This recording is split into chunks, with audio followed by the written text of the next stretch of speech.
সকলো সাজু হওক আৰু এই মুহূৰ্তত মক ড্ৰিল ষ্টাৰ্ট হৈ গৈছে অসমৰ 20টাকৈ প্ৰান্তত সমগ্ৰ ভাৰতবৰ্ষৰ 244খন জিলাত মক ড্ৰিল হৈছে পাকিস্তান সীমান্তৰ যিকেইখন ৰাজ্য সেই ৰাজ্যকেইখনত ইতিমধ্যে আজি 3 দিন ধৰি মক ড্ৰিল চলি আছে মক ড্ৰিলৰ থুলমূল অৰ্থটো যদি আমি কওঁ তেনেহ'লে যিকোনো পৰিস্থিতিৰ সৈতে মোকাবিলা কৰিবলৈ প্ৰশিক্ষণ দিয়া ডিজাস্টাৰ মেনেজমেণ্টৰ মক ড্ৰিল আপুনি দেখিছে আৰু বৰ্তমান সময়ত যুদ্ধৰ মক ড্ৰিল চলি আছে সমগ্ৰ অসমৰ 20টাকৈ প্ৰান্তত মক ড্ৰিল হৈছে আমি বিভিন্ন প্ৰান্তৰ পৰিৱেশ আমি দেখুৱাবলৈ চেষ্টা অব্যাহত ৰাখিছোঁ মক ড্ৰিলৰ প্ৰথম কথাটো হ'ল যুদ্ধজৰ্জৰ পৰিস্থিতিত সাইৰেন শুনাৰ লগে লগে আপুনি কি কৰিব লাগিব সাইৰেন শুনাৰ লগে লগে আপুনি লে ডাউন হ'ব লাগিব কাণ ঢাকিব লাগিব আৰু চৌদিশে বৰ্তমান এয়াৰ সাইৰেন বাজিবলৈ আৰম্ভ হৈ গৈছে আৰু এয়াৰ সাইৰেন শুনাৰ লগে লগে আপুনি কৰিবলগীয়া মূল কামবোৰ আমি জনাব বিচাৰিছোঁ জিলাই জিলাই মক ড্ৰিল আৰম্ভ হৈ গৈছে এয়া দেশৰ বাবে ওলাই অহাৰ সময় কোনেও ভয় নাখাব মক ড্ৰিলত বৰ্তমান সময়ত চৰকাৰে যেনেকৈ পৰামৰ্শ দিছে তেনেধৰণে আপুনি কৰা অসমৰ বিভিন্ন প্ৰান্তত বৰ্তমান চলিছে মক ড্ৰিল আমি দৃশ্যাংশ দেখুৱাবলৈ চেষ্টা কৰিছোঁ যুদ্ধ হ'লে কি ধৰণে আপুনি সাজু হ'ব তাৰ বাবে প্ৰশিক্ষণ দিয়া আৰম্ভ হৈ গৈছে আপুনি এই প্ৰশিক্ষণৰ সময়ছোৱাত যদি পোনপটীয়াকৈ সেই স্থানত নাই তেনেহ'লে আপুনি আমাৰ এই বাতৰিৰ জৰিয়তে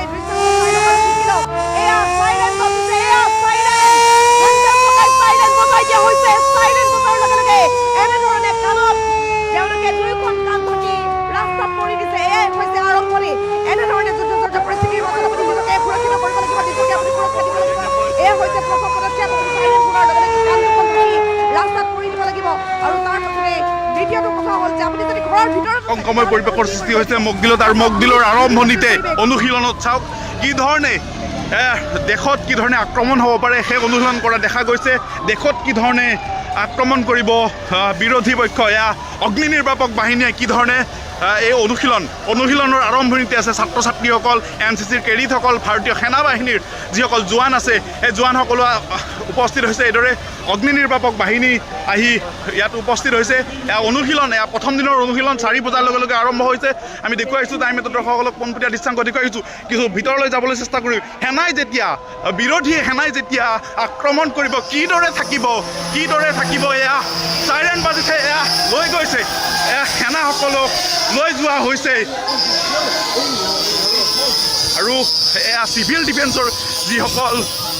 লোক আছে যিসকল সেনা জোৱান আছে সেই জোৱানসকলে কিদৰে লৈ গৈছে সেয়া দৃশ্যাংশ দেখুৱাবলৈ চেষ্টা কৰিছোঁ মক ড্ৰিলৰ প্ৰতিটো আপডেট দেখুৱাইছোঁ আমি টাইমটো দৰ্শকসকলক প্ৰতিটো আপডেট দেখুৱাই গৈছোঁ এই ধৰণে সেনা জোৱানসকল সাজু হৈছে মক ড্ৰিলৰ বাবে NCC কেডেটৰ পৰা স্কাউট গাইডৰ পৰা আমি দেখুৱাবলৈ চেষ্টা কৰিছোঁ চাৰিওফালে দেখুৱাইছোঁ প্ৰতিটো অনুশীলন কিদৰে হৈছে প্ৰতিখন যেতিয়াই আক্ৰমণ কৰিব যেতিয়াই বম ব্লাষ্ট হ'ব তেতিয়াই কি কৰিব লাগিব সেয়া আমি দেখুৱাবলৈ চেষ্টা কৰিছোঁ প্ৰতি মুহূৰ্তত চাইৰেন বাজিছে প্ৰতিটো সময়ত চাইৰেন বাজিছে এয়া আকৌ এটা চাইৰেনৰ বাবে সাজু হৈছে আমি দেখুৱাইছোঁ পোনপটীয়া দৃশ্যাংশ দেখুৱাই গৈছোঁ এইদৰে কিদৰে সেনা জোৱানসকলে কিদৰে চিভিল ডিফেন্সৰ যিসমূহ সেনা আছে সেই সেনাসকলে কিদৰে যুঁজিছে সেই প্ৰতি মুহূৰ্তত কিদৰে তেওঁলোকে যুঁজিব লাগিব সেই বিষয়ে অৱগত কৰা হৈছে মক ড্ৰিলত আমি চাৰিওফালৰ দৃশ্যাংশ দেখুৱাই গৈছোঁ মক ড্ৰিলৰ আৰম্ভণিতে ইয়াৰ চাৰিওফালৰ দৃশ্য শীৰ্ষ বিষয়াসকলৰ নেতৃত্বত আজি 10 এপিবিয়ানৰ যি পাহাৰ আছে সেই পাহাৰৰ আতংকময় পৰিৱেশে বিৰাজ কৰে কিদৰে যুদ্ধৰ মোকাবিলা কৰিব লাগিব সেই অনুশীলন শিকোৱা গৈছে NCCৰ কেডেটসকল উপস্থিত হৈছে NCCৰ কেডেটসকলো তেওঁলোকে সাজু হৈছে প্ৰতিটো মুহূৰ্তত কিদৰে সাজু হ'ব লাগিব সেই বিষয়ে আমি অধিক তথ্য তেওঁলোকে অনুশীলন চলোৱা দেখা গৈছে সংকময় পৰিৱেশৰ সৃষ্টি হৈছে মক ড্ৰিলত আৰু মক ড্ৰিলৰ আৰম্ভণিতে অনুশীলনত চাওক কি ধৰণে দেশত কি ধৰণে আক্ৰমণ হ'ব পাৰে সেই অনুশীলন কৰা দেখা গৈছে দেশত কি ধৰণে আক্ৰমণ কৰিব বিৰোধী পক্ষ এয়া অগ্নি নিৰ্বাপক বাহিনীয়ে কি ধৰণে এই অনুশীলনৰ আৰম্ভণিতে আছে ছাত্ৰ ছাত্ৰীসকল NCCৰ কেডেটসকল ভাৰতীয় সেনা বাহিনীৰ যিসকল জোৱান আছে এই জোৱানসকলো উপস্থিত হৈছে এইদৰে অগ্নি নিৰ্বাপক বাহিনী আহি ইয়াত উপস্থিত হৈছে প্ৰথম দিনৰ অনুশীলন 4 বজাৰ লগে লগে আৰম্ভ হৈছে আমি দেখুৱাইছোঁ টাইম এটা দৰ্শকসকলক পোনপটীয়া দৃশ্যাংশ দেখুৱাইছোঁ কিছু ভিতৰলৈ যাবলৈ চেষ্টা কৰিম বিৰোধী সেনাই যেতিয়া আক্ৰমণ কৰিব কিদৰে থাকিব এয়া চাইৰেন বাজিছে এয়া লৈ গৈছে সেনাসকলক লৈ যোৱা হৈছে আৰু এয়া চিভিল ডিফেন্সৰ যিসকল লোক আছে, যিসকল সেনা জোৱান আছে, সেই জোৱানসকলে কিদৰে লৈ গৈছে সেয়া দৃশ্যাংশ দেখুৱাবলৈ চেষ্টা কৰিছোঁ। মকদিলৰ প্ৰতিটো আপডেট দেখুৱাই আছোঁ আমি, টাইমেটৰ দৰ্শকসকলক প্ৰতিটো আপডেট দেখুৱাই গৈছোঁ। এই ধৰণে সেনা জোৱানসকল সাজু হৈছে মকদিলৰ বাবে। NCC কেডেটৰ পৰা স্কাউট গাইডৰ পৰা আমি দেখুৱাবলৈ চেষ্টা কৰিছোঁ। চাৰিওফালে দেখুৱাইছোঁ অনুশীলন, প্ৰতিটো অনুশীলন কিদৰে হৈছে। প্ৰতিখন যেতিয়াই আক্ৰমণ কৰিব, যেতিয়াই বম ব্লাষ্ট হ'ব, তেতিয়াই কি কৰিব লাগিব সেয়া আমি দেখুৱাবলৈ চেষ্টা কৰিছোঁ। প্ৰতি মুহূৰ্তত চাইৰেন বাজিছে, প্ৰতিটো সময়ত চাইৰেন বাজিছে। এয়া আকৌ এটা চাইৰেনৰ বাবে সাজু হৈছে। আমি দেখুৱাইছোঁ পোনপটীয়া দৃশ্যাংশ দেখুৱাই গৈছোঁ। এইদৰে কিদৰে সেনা জোৱানসকলে কিদৰে চিভিল ডিফেন্সৰ যিসমূহ সেনা আছে, সেই সেনাসকলে কিদৰে যুঁজিছে, সেই প্ৰতি মুহূৰ্তত কিদৰে তেওঁলোকে যুঁজিব লাগিব সেই বিষয়ে অৱগত কৰা হৈছে মকদিলত। আমি চাৰিওফালৰ দৃশ্যাংশ দেখুৱাই গৈছোঁ। মকদিলৰ আৰম্ভণিতে এয়া চাৰিওফালৰ দৃশ্যচাপ শীৰ্ষ বিষয়াসকলৰ নেতৃত্বত আজি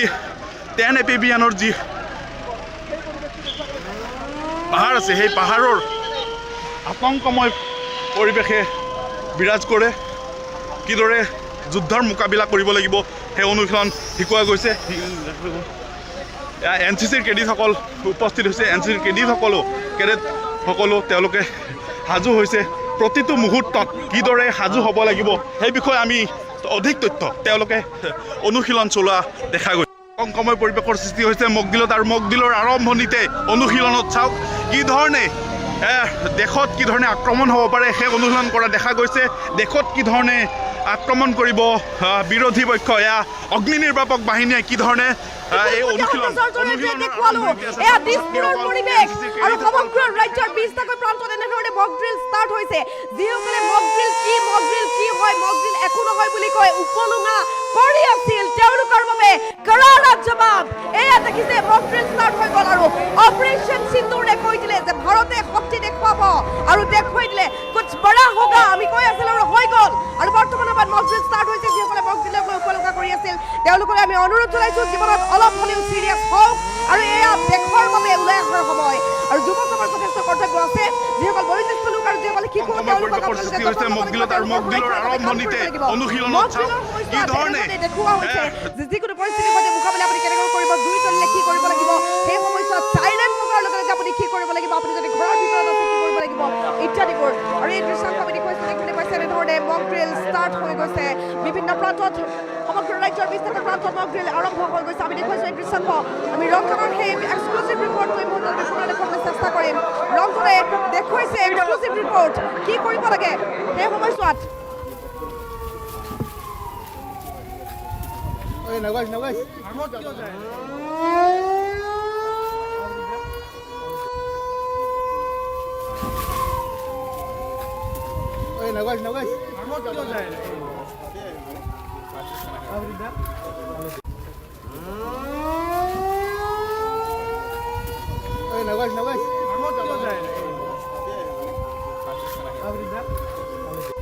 ব্লেকআউট হ'ব সমগ্ৰ ভাৰতবৰ্ষত, আৰু ভাৰতবৰ্ষ সাজু জবাব দিবৰ বাবে পাকিস্তানক মিট্টি মে মিলা দেংগে প্ৰধানমন্ত্ৰী নৰেন্দ্ৰ মোদীয়ে কৈছিল। আৰু তাৰ বাবে ইতিমধ্যে কৌশল অব্যাহত আছে, বৈঠকৰ পাছত বৈঠক অব্যাহত আছে। অপাৰেশ্যন সিন্দুৰৰ পাছত প্ৰধানমন্ত্ৰীগৰাকী বহুকেইখন বৈঠকত মিলিত হৈছে। গৃহমন্ত্ৰী অমিত শ্বাহৰ বৈঠক হ'ল, আৰু এয়া মক ড্ৰিল আৰম্ভ হৈছে সমগ্ৰ ৰাজ্যত। ৰাজ্যৰ 20টাকৈ প্ৰান্তত মক ড্ৰিলৰ দৃশ্যাংশ দেখুৱাইছোঁ। জোৱানসকলে শিকাইছে কেনেকৈ কি কৰিব লাগে, আৰু যুদ্ধৰ জৰ্জৰ পৰিস্থিতিৰ মাজত আপুনি নিজক কেনেধৰণে সুৰক্ষা দিব, আপোনাৰ প্ৰধান কাম কি হ'ব সেই সময়ছোৱাত এয়া শিকাই থকা হৈছে। জুই জ্বলিলে আপুনি কি কৰিব লাগিব, হঠাৎ যদি দুৰ্বৃত্তই আক্ৰমণ কৰে সেই সময়ছোৱাত আপুনি কি কৰিব লাগিব, দুষ্ট চক্ৰৰ যদি চকুত ধৰা পৰিবলৈ হয় তেনেহ'লে সেই সময়ছোৱাত আপুনি কি কৰিব লাগিব, দুষ্ট চক্ৰ আপোনাক যাতে বিচাৰি নাপায় তাৰ বাবে আপুনি কি কৰিব লাগিব, লাইট অফ কৰিব লাগিব। যিটো ব্লেকআউট, সেই ব্লেকআউট 7 বজাৰ লগে লগে হ'ব। সমগ্ৰ ভাৰতবৰ্ষৰ 244টাকৈ প্ৰান্ত আজি অন্ধকাৰচন্ন হৈ যাব। 244খনকৈ জিলা আজি আন্ধাৰত ডুব যাব। 7 বজাৰ লগে লগে ব্লেক আউট হ'ব 7 বজাৰ লগে লগে ব্লেক আউট হৈ যাব সমগ্ৰ ৰাজ্যৰ 20টাকৈ প্ৰান্ত ইতিমধ্যে জিলাই জিলাই আৰম্ভ হৈ গৈছে কুচকাৱাজ আৰু ইতিমধ্যে কৈছে মক ড্ৰিল ষ্টাৰ্ট হৈ গৈছে প্ৰেক্টিছ আৰম্ভ হৈ গৈছে এনেধৰণে মক ড্ৰিল বৰ্তমান সময় চলি আছে এক্সক্লুচিভ দৃশ্য আমি দেখুৱাইছো আমি দিছপুৰৰ দৃশ্যাংশ এটা উইণ্ড দেখাইছো আনটো উইণ্ডত আমি লখিমপুৰৰ দৃশ্যাংশ দেখুৱাইছো আৰু ৰাজ্যৰ প্ৰতিটো প্ৰান্তৰ দৃশ্যাংশ দেখুৱাবলৈ চেষ্টা আমি অব্যাহত ৰাখিছো 7 বজাৰ লগে লগে ব্লেক আউট হ'ব আৰু ব্লেক আউট কিয় কৰা হয় যুদ্ধজৰ্জৰ পৰিস্থিতিৰ মাজত কিয় ব্লেক আউট কৰি দিয়া হয় প্ৰথম কাম এইটোৱে যিহেতু শত্ৰুপক্ষই আমাক আকাশ মাৰ্গৰ পৰা চাই গতিকে আকাশ মাৰ্গৰ পৰা ড্ৰোন শ্বটৰ সহায়ত যাতে ঘৰ আছেনে নাই বিচাৰি নাপায় জনবসতি আছেনে নাই বিচাৰি নাপায় তাৰ বাবে অন্ধকাৰ কৰি দিয়া হ'ব আৰু সেইবাবে ব্লেক আউট কৰি দিয়াৰ সেই বিশেষ প্ৰচেষ্টাটো বৰ্তমান সময়ত মক ড্ৰিলৰ সময়ছোৱাত ব্লেক আউট কৰাৰ যিটো অনুশীলন কৰোৱা হৈছে সেই অনুশীলন কণ্টিনিউ কৰিব লাগিব আপুনি যদিহে সঁচাকৈয়ে শত্ৰুপক্ষৰ তৰফৰ পৰা বিশেষ আক্ৰমণ হৈ যায় সেই সময়ছোৱাত সকলোৱে লাইট অফ কৰি ফেন অফ কৰি সেই সময়ছোৱাত বৈদ্যুতিক সকলোবোৰ সামগ্ৰী বন্ধ কৰি তেওঁলোকে মনে মনে ঘৰৰ ভিতৰত সোমাই থাকিব লাগিব নিৰাপদ স্থানত আশ্ৰয় ল'ব লাগিব আপুনি যদি বিল্ডিঙত আছে তেনেহ'লে ওপৰৰ মহলাৰ পৰা নামি আহি বেছমেণ্টত বা তলত আশ্ৰয় লোৱাটো জৰুৰী আৰু চৌদিশে চাইৰেন বজাৰ লগে লগে আপুনি কি কৰিব লাগিব চাইৰেন শব্দ শুনাৰ লগে লগে আপুনি লে ডাউন হ'ব লাগিব আপুনি যদি ঘৰৰ বাহিৰত আছে কাণত হাত দি আপুনি তলত পৰি দিব লাগিব শিশুসকল বা বয়োজ্যেষ্ঠ লোকসকলৰ যত্ন ল'ব লাগিব সমান্তৰালকৈ যেতিয়ালৈকে চাইৰেনৰ শব্দটো বাজি থাকিব তেতিয়ালৈকে আপুনি সতৰ্ক হৈ থাকিব লাগিব তেতিয়ালৈকে আপুনি মনে মনে থাকিব লাগিব তেতিয়ালৈকে আপুনি নিৰাপদ স্থানত চুপচাপ লে ডাউন হৈ থাকিব লাগিব চাইৰেনৰ লাষ্ট ৱাৰ্ণিং যিটো শব্দ থাকিব লাষ্ট যিটো শব্দ দিব সেই সময়ছোৱাৰ পিছত যেতিয়ালৈকে বিষয়াই নহয় সামৰিক বিষয়াই যেতিয়ালৈকে আপোনাক নকয় যে এতিয়া আপুনি সুৰক্ষিত বুলি তেতিয়ালৈকে আপুনি মনে মনে থাকিব লাগিব য'তেই আছে তাতেই থাকিবলৈ অনুৰোধ জনোৱা হয় এয়া হৈছে কুচকাৱাজ আৰু এয়া হৈছে আৰম্ভণি বহুত ডাঙৰ কিবা এটা হ'বলৈ গৈ আছে আৰু ইতিমধ্যে অপাৰেশ্যন চিনটো ষ্টাৰ্ট হৈ গৈছে গতিকে ইণ্ডিয়া নেক্সট ষ্টেপ কি হ'ব আৰু তাৰ পাছত পৰৱৰ্তী সময়ত কি হ'ব তাৰ বাবে সকলোৱে অপেক্ষা কৰি আছে গতিকে এই সময়ছোৱাত দেশৰ বাবে ওলাই অহাৰ সময় এই সময়ছোৱাত নিজকে সুৰক্ষিত ৰখাৰ সময় এই সময়ছোৱাত যুদ্ধৰ বাবে নিজকে সাজু কৰি ৰখাৰ সময় কাৰণ আমাৰ 20 জোৱানসকল চৰহদত ইতিমধ্যে আছে আজি 16 দিন সম্পূৰ্ণ হৈ গ'ল পেহেলগাম কাণ্ডৰ আৰু পেহেলগাম কাণ্ডৰ 15 দিনৰ লগে লগে ডাঙৰ একশ্যন যিহেতু ইণ্ডিয়াই লৈ ল'লে অপাৰেশ্যন চিন্দুৰৰ জৰিয়তে আৰু নেক্সট ষ্টেপ হোৱাৰ পাছতে যদিহে যুদ্ধজৰ্জৰ পৰিস্থিতি সঁচাকৈয়ে হৈ যায় সেই সময়ছোৱাত আপুনি নিজক কেনেধৰণে ৰক্ষা কৰিব তাৰ বাবে এতিয়া চলি আছে এই প্ৰশিক্ষণ আৰু এই প্ৰশিক্ষণে হৈছে মক ড্ৰিল সমগ্ৰ অসমৰ 20টাকৈ প্ৰান্তত মক ড্ৰিল ষ্টাৰ্ট হৈ গৈছে বিভিন্ন প্ৰান্তৰ পৰিৱেশ আমি দেখুৱাবলৈ চেষ্টা অব্যাহত ৰাখিছোঁ আমি দিছপুৰৰ পৰিৱেশ দেখুৱাইছোঁ আমি গোৱালপাৰাৰ পৰিৱেশ দেখুৱাইছোঁ আমি দেখুৱাইছোঁ লখিমপুৰৰ পৰিৱেশ বিভিন্ন প্ৰান্তৰ পৰিৱেশ আমি দেখুৱাইছোঁ বুলি চেষ্টা অব্যাহত ৰাখিছোঁ সকলোৱে মক ড্ৰিল এনেধৰণে কৰি আছে সকলোৱে প্ৰেক্টিছ বৰ্তমান সময়ত অব্যাহত ৰাখিছে আপুনি প্ৰেক্টিছ কৰিব লাগিব যিসকলে ভাবি আছিল উপলুঙা কৰি আছিল মক ড্ৰিল কি একো নহয় এতিয়া তেওঁলোকে উত্তৰ পাই গৈছে বঙাইগাঁও ডিব্ৰুগড় ধুবুৰী গোৱালপাৰা যোৰহাট শিৱসাগৰ তিনিচুকীয়া তেজপুৰ ডিগবৈ দুলিয়াজান গুৱাহাটী ৰঙিয়া নামৰূপ নাজিৰা নৰ্থ লখিমপুৰ নুমলীগড় দৰং গোলাঘাট কাৰ্বি আংলং কোকৰাঝাৰ সকলোতে মক ড্ৰিল ষ্টাৰ্ট হৈ গৈছে আৰু বিভিন্ন প্ৰান্তৰ পৰিৱেশ আমি দেখুৱাইছোঁ আমি নলবাৰীৰ পৰিৱেশ দেখুৱাইছোঁ আমি দেখুৱাইছোঁ ৰঙিয়াৰ পৰিৱেশ আমি নামৰূপৰ পৰিৱেশ দেখুৱাইছোঁ আমি নৰ্থ লখিমপুৰৰ পৰিৱেশ দেখুৱাইছোঁ নুমলীগড়ৰ পৰিৱেশ আমি দেখুৱাইছোঁ সমান্তৰালকৈ আমি দেখুৱাইছোঁ গুৱাহাটীৰ পৰিৱেশ ডিব্ৰুগড়ত বৰ্তমান সময়ত মক ড্ৰিল চলি আছে আমাৰ সাংবাদিক ৰঞ্জনৰ জৰিয়তে সেই দৃশ্যাংশ আমি দেখুৱালোঁ আৰু বৰ্তমান সময়ত এক্সক্লুচিভ দৃশ্য আমি দেখুৱাইছোঁ কেইবাটাও প্ৰান্তৰ পৰা টু উইণ্ডত দুটা বেলেগ দৃশ্য আমি দেখুৱাইবলৈ অব্যাহত ৰাখিছোঁ দৃশ্যাংশবোৰ ছুইচ কৰি আছে আমাৰ পিছিয়াৰ অপাৰেটৰসকলে আমি দেখুৱাইছোঁ বিভিন্ন প্ৰান্তৰ পৰিৱেশ দেখিবলৈ পাইছে এক্সক্লুচিভ দৃশ্য এয়া সকলোৱে চাই লওক মক ড্ৰিল কি মক ড্ৰিল হৈছে যিকোনো পৰিস্থিতিৰ সৈতে মোকাবিলা কৰাৰ এক কৌশল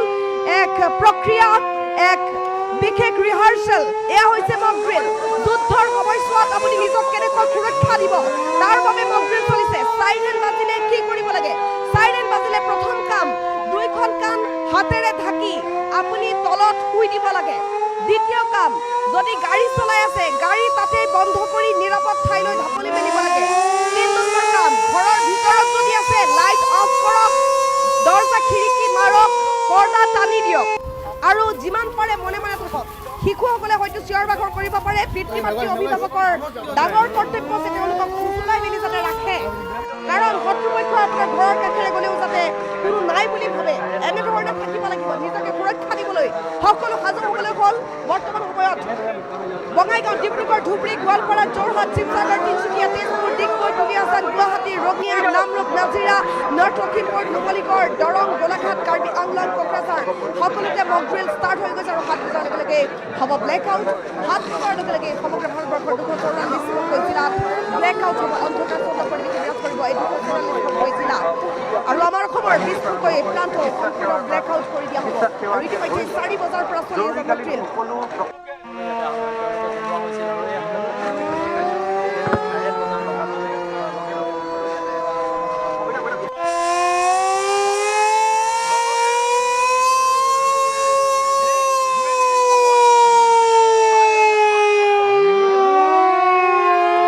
ৰাইজে যিখিনি এইখিনি জেগাত উপস্থিত আছে তেখেতসকল কোনো ধৰণৰ যাতে মুভমেণ্ট নকৰে আৰু 2 মিনিট পিছত আমি আকৌ এটা দীঘলীয়া চাইলেন মকদিলৰ আৰম্ভণিতে সেই চাইলেনটো বজোৱাৰ পিছত আমাৰ ইয়াত থকা NCC চিভিল ডিফেন্স আৰু অন্যান্য আক্ৰমণ কৰিব বিৰোধী পক্ষ এয়া অগ্নি নিৰ্বাপক বাহিনীয়ে কি ধৰণে এই অনুশীলনৰ আৰম্ভণিতে আছে ছাত্ৰ ছাত্ৰীসকল NCCৰ কেডেটসকল ভাৰতীয় সেনা বাহিনীৰ যিসকল জোৱান আছে এই জোৱানসকলো উপস্থিত হৈছে এইদৰে অগ্নি নিৰ্বাপক বাহিনী আহি ইয়াত উপস্থিত হৈছে এয়া অনুশীলন এয়া প্ৰথম দিনৰ অনুশীলন 4 বজাৰ লগে লগে আৰম্ভ হৈছে আমি দেখুৱাইছোঁ টাইমত দৰ্শকসকলক পোনপটীয়া দৃশ্যাংশ দেখুৱাইছোঁ কিন্তু ভিতৰলৈ যাবলৈ চেষ্টা কৰিম বিৰোধী সেনাই যেতিয়া আক্ৰমণ কৰিব কিদৰে থাকিব এয়া চাইৰেন বাজিছে এয়া লৈ গৈছে এয়া সেনাসকলক লৈ যোৱা হৈছে আৰু এয়া চিভিল ডিফেন্সৰ যিসকল লোক আছে যিসকল সেনা জোৱান আছে সেই জোৱানসকলে কিদৰে লৈ গৈছে সেয়া দৃশ্যাংশ দেখুৱাবলৈ চেষ্টা কৰিছোঁ মকদিলৰ প্ৰতিটো আপডেট দেখুৱাই আছোঁ আমি টাইমত দৰ্শকসকলক প্ৰতিটো আপডেট দেখুৱাই গৈছোঁ এই ধৰণে সেনা জোৱানসকল সাজু হৈছে মকদিলৰ বাবে NCC কেডেটৰ পৰা স্কাউট গাইডৰ পৰা আমি দেখুৱাবলৈ চেষ্টা কৰিছোঁ চাৰিওফালে দেখুৱাইছোঁ অনুশীলন প্ৰতিটো অনুশীলন কিদৰে হৈছে প্ৰতিখন যেতিয়াই আক্ৰমণ কৰিব যেতিয়াই বম ব্লাষ্ট হ'ব তেতিয়াই কি কৰিব লাগিব সেয়া আমি দেখুৱাবলৈ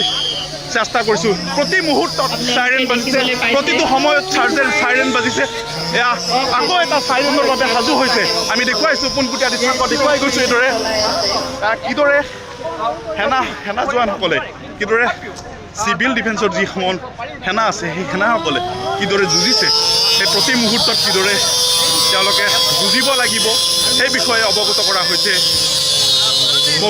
মকদিলত আমি চাৰিওফালৰ দৃশ্যাংশ দেখুৱাই গৈছোঁ মকদিলৰ আৰম্ভণিতে এয়া চাৰিওফালৰ দৃশ্য শীৰ্ষ বিষয়াসকলৰ নেতৃত্বত আজি 10 এপিবিয়ানৰ যি পাহাৰ আছে সেই পাহাৰৰ আতংকময় পৰিৱেশে বিৰাজ কৰে কিদৰে যুদ্ধৰ মোকাবিলা কৰিব লাগিব সেই অনুশীলন শিকোৱা গৈছে NCCৰ কেডেটসকল উপস্থিত হৈছে NCCৰ কেডেটসকলো তেওঁলোকে সাজু হৈছে প্ৰতিটো মুহূৰ্তত কিদৰে সাজু হ'ব লাগিব সেই বিষয়ে আমি অধিক তথ্য তেওঁলোকে অনুশীলন চলোৱা দেখা গৈছে আতংকময় পৰিৱেশৰ সৃষ্টি হৈছে মকদিলত আৰু মকদিলৰ আৰম্ভণিতে অনুশীলনত চাওক কি ধৰণে দেশত কি ধৰণে আক্ৰমণ হ'ব পাৰে সেই অনুশীলন কৰা দেখা গৈছে দেশত কি ধৰণে